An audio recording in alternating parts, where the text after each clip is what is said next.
Bonjour à tous, bonjour à toutes. Laurence Olivier, journaliste au magazine 60 millions de consommateurs.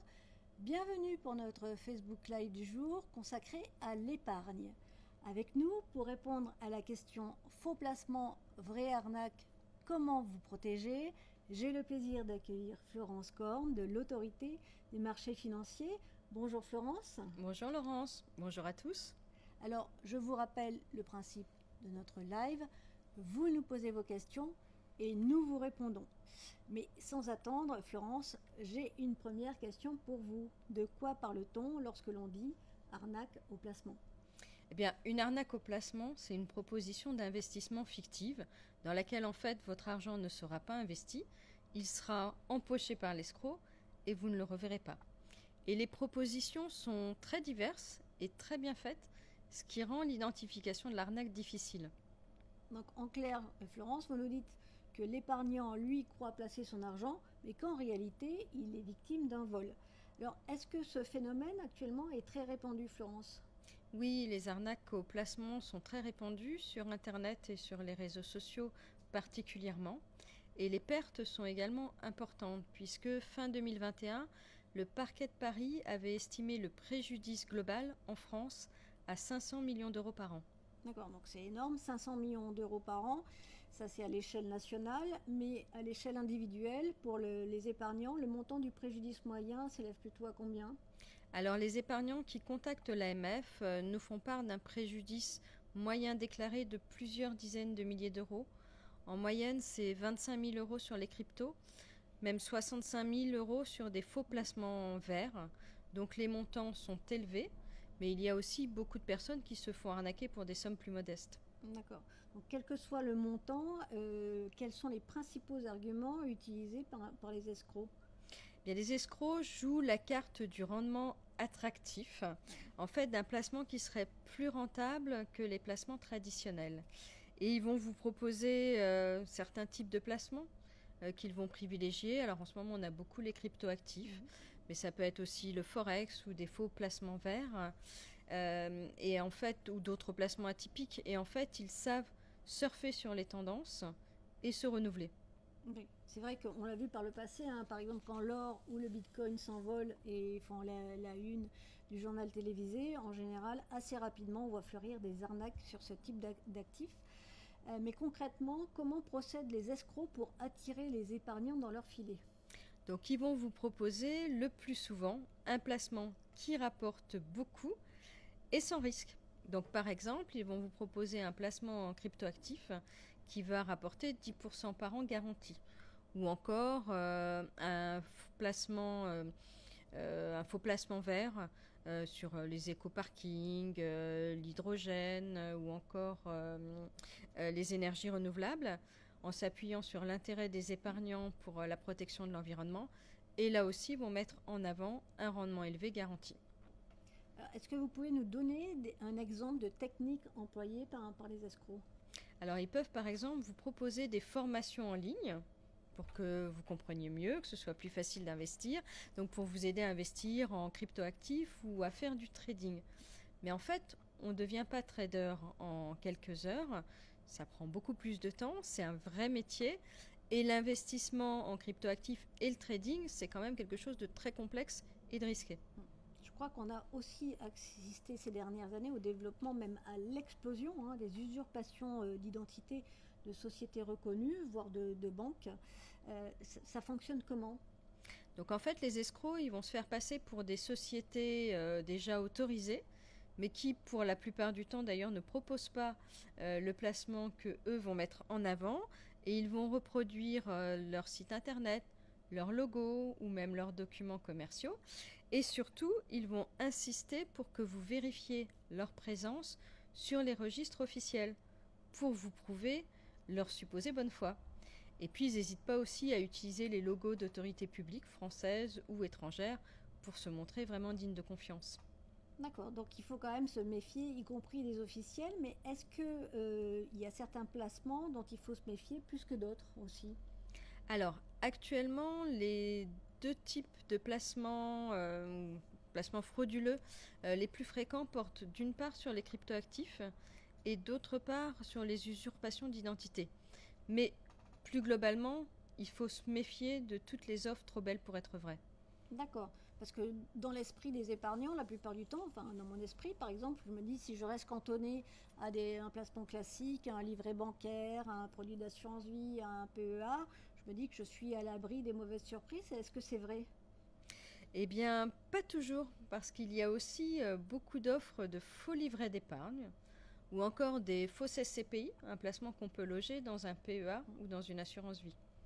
D'accord. Donc ça veut dire qu'aujourd'hui, les escrocs se sont emparés de toute la gamme des placements, des plus simples aux plus sophistiqués, hein, c'est ça, hein. Et alors, quid si c'est mon banquier ou mon conseiller bancaire qui me propose ce type de produit?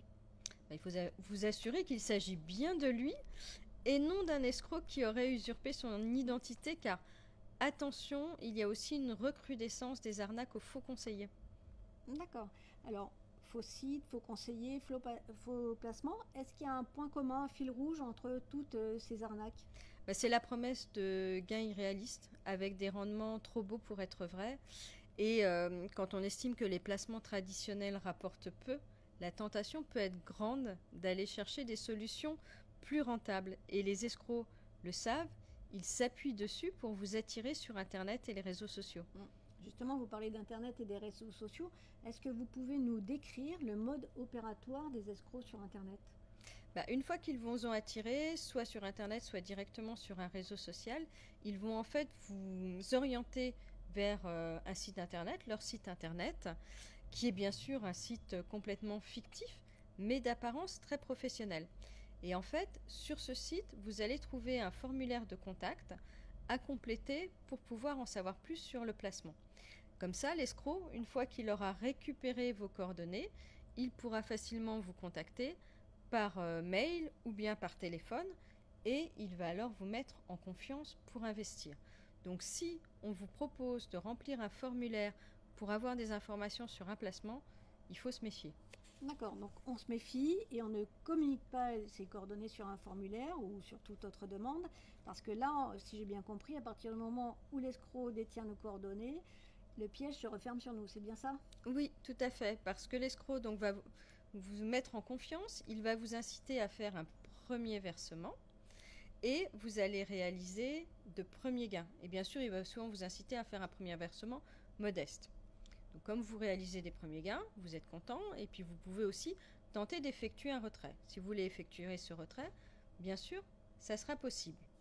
Donc là, vous êtes totalement en confiance et quand l'escroc vous propose d'investir davantage, vous allez le faire.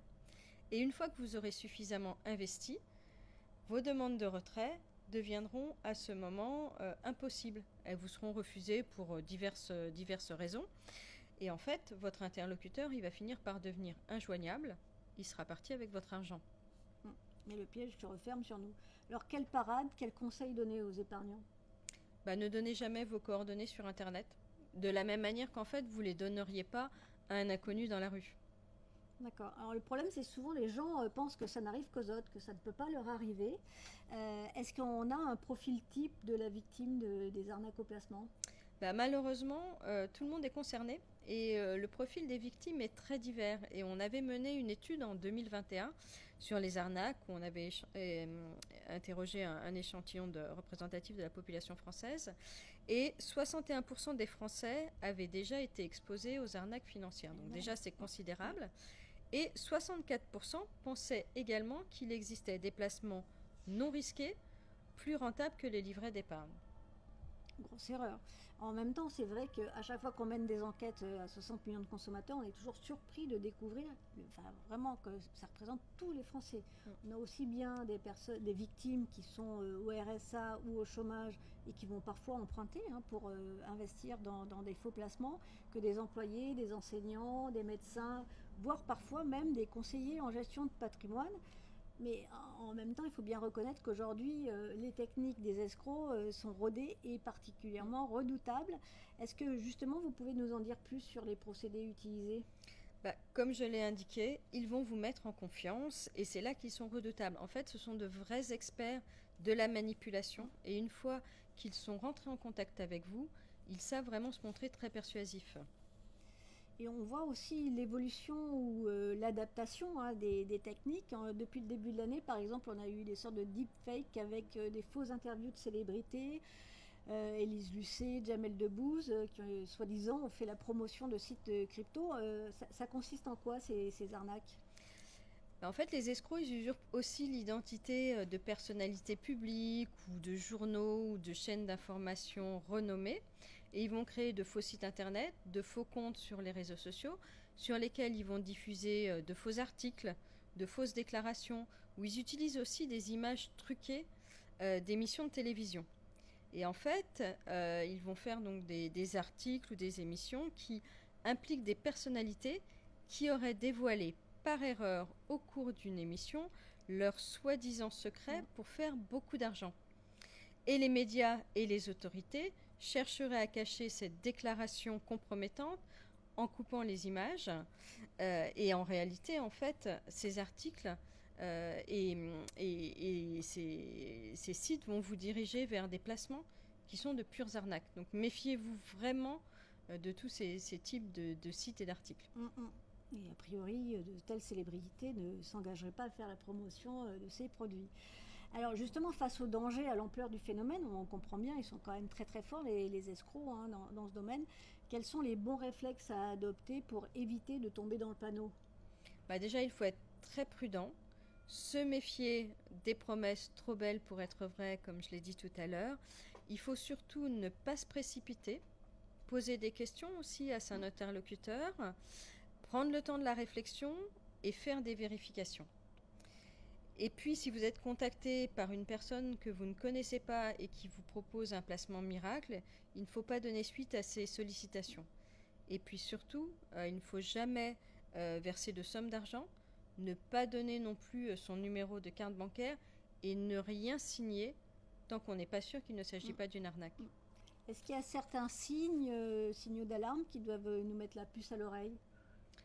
Bien sûr. Alors tout d'abord, la promesse d'un rendement élevé et sans risque, comme je l'ai indiqué, supérieur à celui des livrets d'épargne, comme le livret A, donc 3% actuellement.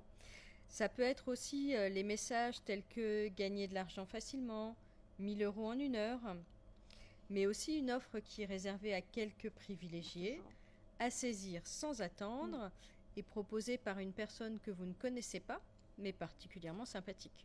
En général. Justement, en cas de doute, parce que parfois on a quand même, ça nous titille, il y a des signaux qui s'allument, est-ce qu'il existe des outils pour s'informer avant de s'engager? Oui, alors l'AMF vous propose un site dédié pour vous protéger des arnaques qui s'appelle AMF Protect Épargne. Et par exemple, sur ce site, vous pouvez faire le test « Suis-je victime d'une arnaque ?» En fait, en 6 questions, on vous indique le niveau de risque d'arnaque d'une proposition de placement. Donc, en cas de doute, le réflexe AMF Protect Épargne. Voilà. Alors, après, on a d'autres outils éventuellement, les listes noires. Est-ce que les consulter suffit aujourd'hui? Oui, alors vous pouvez effectivement, sur le site AMF Protect Épargne ou sur le site de l'AMF, consulter nos listes noires, c'est-à-dire la liste des sites et des sociétés qui sont non autorisées en France. Et bien sûr, il ne faut pas investir sur un site qui est sur liste noire. Après, ce n'est pas parce qu'un site n'est pas sur liste noire qu'il est autorisé. Parce que ces listes noires, elles sont régulièrement, bien sûr, mises à jour, mais elles ne peuvent pas être exhaustives parce que les escrocs, ils créent des nouveaux sites tous les jours. Donc le nouveau site qu'ils viennent juste de créer, on ne l'a pas encore inscrit sur liste noire. Mais justement, vous avez créé des listes blanches de l'autre côté. Alors, ça fonctionne comment?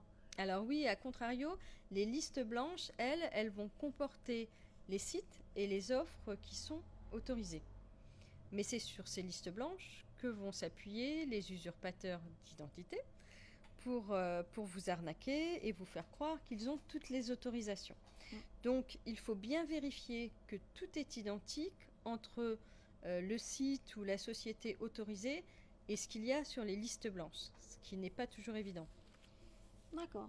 Alors on a vu en amont un peu comment se prémunir, mais que faire si on est victime ou on pense être victime d'un escroc? Alors tout d'abord, vous pouvez contacter l'AMF, AMF Épargne Info Service, qui est notre centre de relation avec les particuliers, qui vous dira si cette offre est autorisée ou pas. Si votre interlocuteur n'a pas les autorisations nécessaires et que vous avez déjà investi, donc vous êtes probablement une victime, dans ce cas-là, vous devez vous adresser aux autorités judiciaires et porter plainte. Et donc vous devez faire une plainte détaillée qui comportera l'ensemble des éléments qui pourront aider les autorités judiciaires. Et vous pouvez aussi contacter en complément les services qui s'affichent à l'écran. D'accord. Alors, est-ce que je porte plainte, je fais toutes ces démarches, est-ce que les victimes ont une chance de revoir la couleur de leur argent?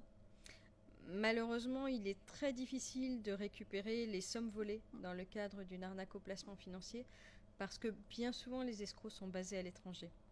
Donc, comme on dit, mieux vaut prévenir que guérir. Tout à fait. Si on ne peut pas récupérer son argent. Alors, comment placer justement son épargne, ses économies aujourd'hui en limitant au maximum les risques?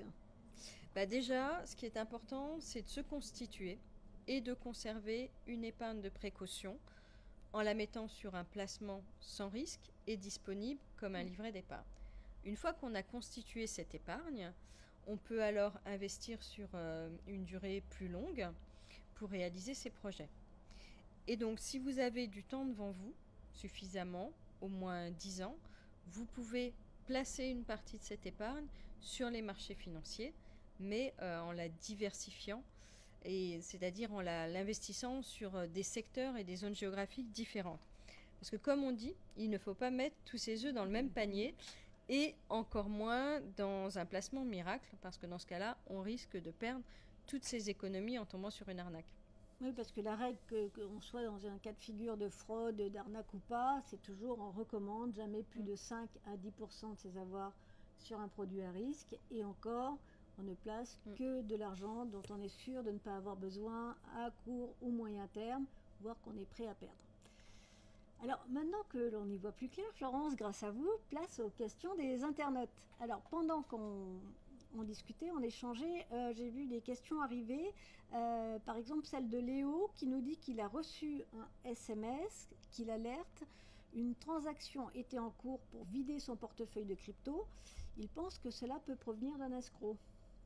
Oui, alors c'est probable puisque les SMS de personnes que l'on ne connaît pas ou même des emails doivent appeler à la plus grande prudence. Donc c'est probablement une arnaque. Le mieux dans ce cas, c'est de contacter son prestataire de services sur actifs numériques, donc celui auprès duquel on a investi en crypto et qui pourra nous renseigner, nous dire s'il y a vraiment ce vol de crypto en cours.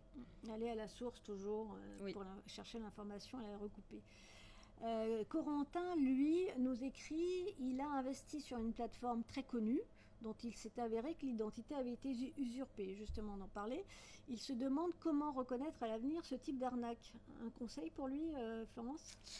Comme je l'ai dit tout à l'heure, malheureusement, ces arnaques sont très difficiles à reconnaître parce que la différence entre leur site et le site de la société qu'ils ont usurpé va se jouer sur quelques détails près. Souvent, ils vont changer juste une lettre dans le nom ou l'adresse du site ou d'une adresse email. Et donc la seule vérification de la présence sur les listes blanches, sur les registres officiels, ne permet pas de s'assurer complètement que ce n'est pas une arnaque. Donc le mieux, c'est de consulter les listes noires de l'AMF parce qu'on met aussi toutes les usurpations d'identité. Donc ça permet de voir si on a déjà identifié l'usurpation ou aussi de contacter l'AMF avant d'investir. C'est toujours plus prudent. Alors on a un Valentin qui nous dit « J'ai sympathisé avec une personne sur un site de rencontre qui m'incite à investir en crypto. Qu'en pensez-vous, Florence? Plutôt du bien ou plutôt du mal ?» C'est probablement une arnaque qu'on appelle une arnaque à la romance ou au sentiment.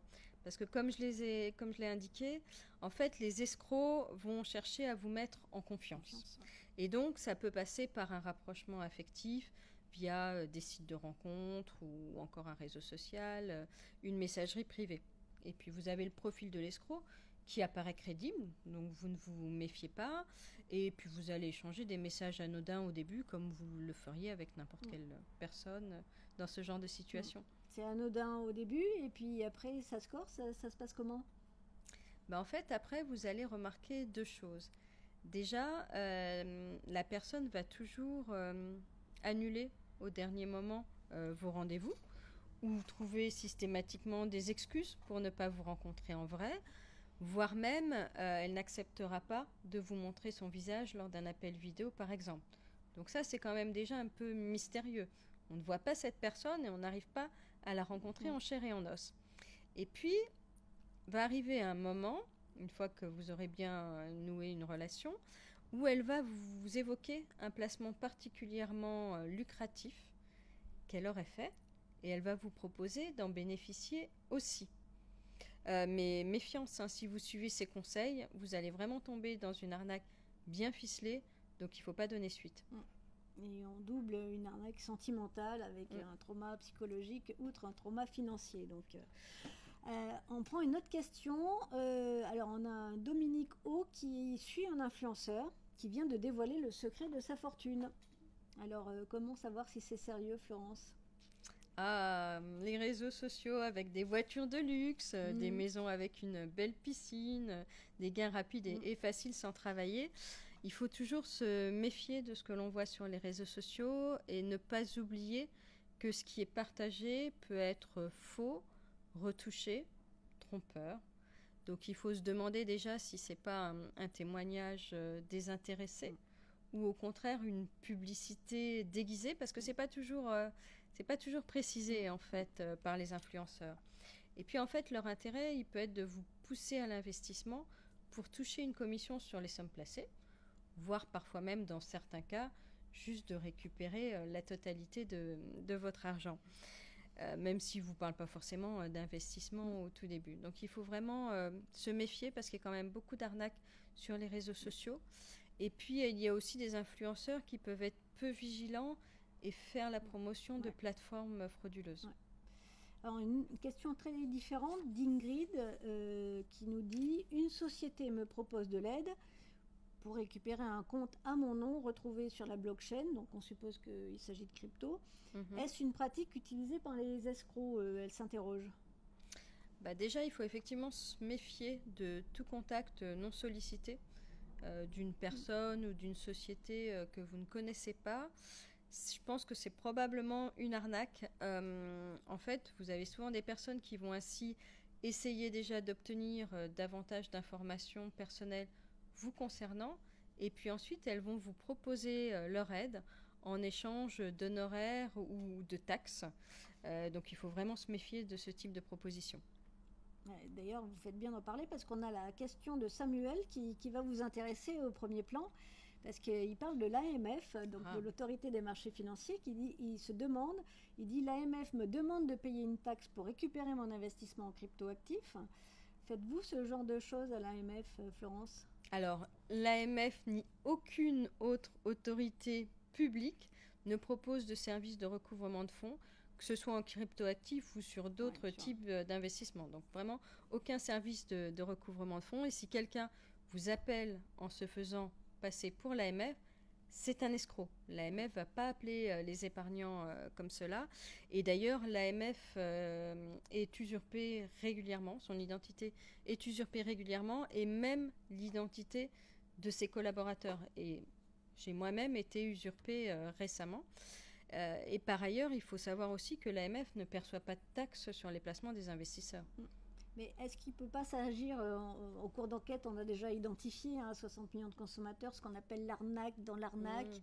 Est-ce que vous pouvez nous expliquer les méthodes de ces escrocs là, qui viennent vous aider, soi-disant Oui, alors effectivement, après avoir volé votre argent lors d'une première arnaque, les escrocs peuvent essayer de mettre en place un nouveau piège. Ils vont se faire passer pour des avocats ou des personnes soi-disant mandatées pour vous aider à recouvrer vos fonds. Et en fait, leur objectif, c'est juste de soutirer l'argent qu'il vous resterait encore. Bien sûr, en échange donc de l'aide qu'ils vous proposent. Mais en fait, si vous avez été victime d'une arnaque, vous n'avez qu'une seule option, c'est de porter plainte auprès des autorités judiciaires. Aucune autre personne ne peut vous aider, donc ne donnez vraiment pas suite à ce type de proposition. Ouais, on a vu des avocats, des associations de consommateurs, et donc au nom de l'espoir, c'est vraiment un monde d'escrocs terrible. Alors, nous arrivons à la conclusion de notre live. Si vous voulez faire le plein d'informations et de conseils pour apprendre à reconnaître et éviter les arnaques au placement, n'hésitez pas à consulter le site de l'autorité des marchés financiers, amf-france.org, espace épargnant, où vous trouvez des conseils, des guides, des listes noires, des listes blanches et aussi les alertes des arnaques en cours. Et souvenez-vous, en cas de doute sur un placement, on a tendance à dire en cas de doute, pas de doute, le bon réflexe, appelez la plateforme AMF Épargne Info Service. Et Florence, vous allez nous rappeler son numéro de téléphone? Oui, c'est le 01 53 45 62 00. Un très grand merci Florence Korn pour toutes vos explications. Merci à vous tous et à vous toutes de nous avoir suivis. Je vous dis à bientôt.